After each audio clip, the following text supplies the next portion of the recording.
ഇന്ത്യയുടെ ക്ഷീരമനുഷ്യൻ ഡോക്ടർ വർഗീസ് കുര്യന്റെ ഓർമ്മ ദിനമാണ് ഇന്ന്. ആഗോള വിപണിയിൽ ഏറ്റവും അധികം പാലെത്തുന്ന രാജ്യമായി ഇന്ത്യ മാറ്റിയത് ഡോക്ടർ വർഗീസ് കുര്യന്റെ ഇടപെടലുകളാണ്. രാജ്യത്തെ GDPയുടെ 5% വരുമാനവും ഇപ്പോൾ പാലിൽ നിന്നാണ്.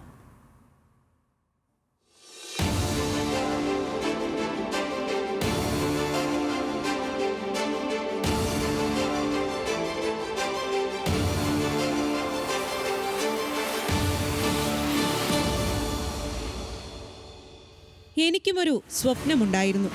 അടിമത്തത്തിൽ നിന്നുള്ള അമേരിക്കയുടെ മോചനത്തിന് മാർട്ടിൻ ലൂഥർ കിങ് കണ്ടതുപോലൊരു സ്വപ്നം. ഇന്ത്യയിൽ ദരിദ്ര കർഷകരെ വിശപ്പിൽ നിന്ന് മോചിപ്പിക്കാനായി കണ്ടത് ഡോക്ടർ വർഗീസ് കുര്യൻ എന്ന കോഴിക്കോട്ടുകാരനാണ്. ഗുജറാത്തിലാണ് ആ സാമൂഹിക വിപ്ലവം പാൽ ചുരത്തിയത്. ഗുജറാത്തിലെ ആനന്ദ് എന്ന കുഗ്രാമത്തിൽ ഡയറി ഫാക്ടറിയിൽ സർക്കാർ ഉദ്യോഗസ്ഥനായി കാലുകുത്തിയ വർഗീസ് കുര്യന്റെ നിയോഗം തിരുത്തിയെഴുതിയത് ആ ഗ്രാമമാണ്.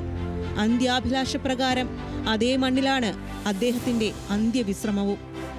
ഇടനിലക്കാരായിരുന്ന മുതലാളിമാർ ബ്രിട്ടീഷുകാരുടെ പിന്തുണയോടെ പാൽ വിപണി പോക്കറ്റിലാക്കിയപ്പോൾ പട്ടിണിയിലായത് പാവപ്പെട്ട ക്ഷീര കർഷകരാണ്.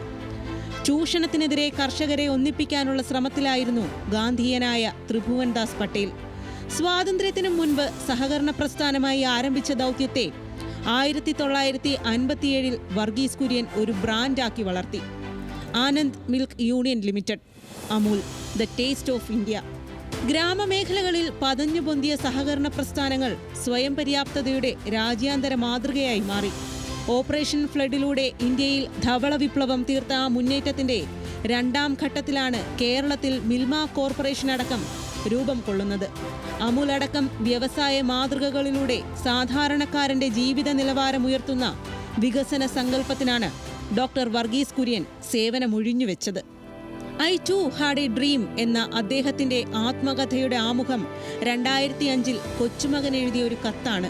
കത്തിൽ അടുത്ത തലമുറയ്ക്കായുള്ള അദ്ദേഹത്തിന്റെ ഉപദേശം ഉപസംഹരിക്കുന്നതിങ്ങനെ: എല്ലാവർക്കും ആവശ്യമുള്ളതെല്ലാം നമുക്ക് ചുറ്റിലുമുണ്ടെന്ന വിവേകമുണ്ടെങ്കിൽ ജീവിതം പൂർണ്ണമാണ്. Research desk, news Malayalam.